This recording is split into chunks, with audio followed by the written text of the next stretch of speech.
অনেকদিন পর দেশি খাবার রান্না করে জামাইকে খাওয়ালাম।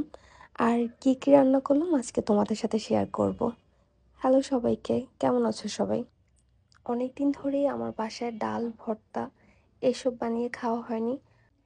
আসলে আমি কনসেপ্ট করার পর থেকে আমি না ভর্তা খেতে পারছিলাম না।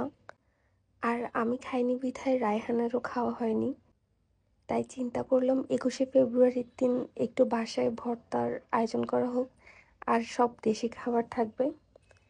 এই তো লাস্ট ৮ মাস ধরে আসলে আমার কোনো ঝাল খেতে ইচ্ছে করলেও আমি খেতে পারছিলাম না। পেট ব্যথা করতো এই কারণে। আচ্ছা, আমার মতো কি তোমাদেরও সেম অবস্থা হয়েছে কারো? সেদিন আমার হঠাৎ করে কেন যেন ভর্তা দিয়ে ভাত খেতে অনেক বেশি ইচ্ছে করছিল। আর রায়হানকে জিজ্ঞাসা করলাম, ও বলল যে হ্যাঁ, ওরও অনেকদিন ধরে ভর্তা দিয়ে ভাত খেতে ইচ্ছে করতেছে।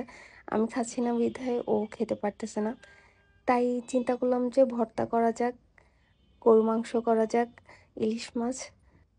ওইদিন রায়হানের সব পছন্দের জিনিস রান্না করেছিলাম। মাছ মাংস থেকে না ভর্তা হলে 2 প্লেট ভাত ইজিলি খাওয়া যায়, পেট ভরে খাওয়া যায়। মাছ মাংস দিয়ে আমার কাছে মনে হয় তেমন কোনো ভাত খাওয়া যায় না। আর সেদিন আমাদের মেনুতে অনেক রকম ভর্তা ছিল। টমেটো ভর্তা, আলু ভর্তা, মাছের ভর্তা, তারপর লাউয়ের ছিলার ভর্তা। তোমরা কি কখনো লাউয়ের ছিলা দিয়ে ভর্তা খেয়েছো? অবশ্যই আমাকে কমেন্ট করে জানাবা। এই তো আমি সব ভর্তা বানিয়ে নিয়েছিলাম, আর সাথে ছিল ডাল। আর ডালটা আমি জলপাই দিয়ে রান্না করেছিলাম। জলপাই দিয়ে ডালটা না অনেক বেশি মজা হয়। আমি ফার্স্ট আম্মুর বাসায় খেয়েছিলাম, আমার কাছে এত পরিমাণ ভালো লেগেছিল ডালটা বলার বাইরে। এরপর আমি বাসায় অনেকবারই ট্রাই করেছি।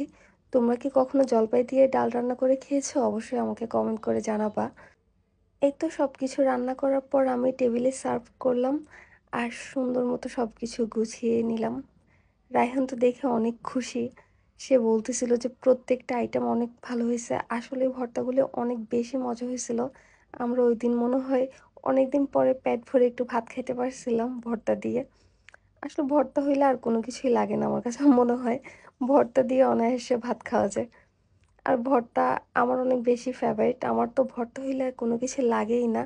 আগে আমি আর আমার আপু ভর্তা নিয়ে সবসময় মারামারি করতাম।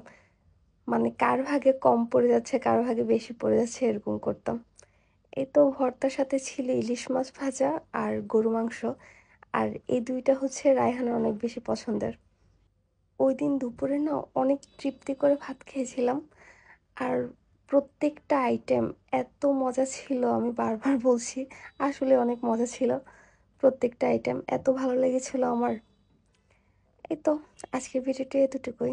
দেখা হবে অন্য কোনো ভিডিওতে। আল্লাহ হাফেজ।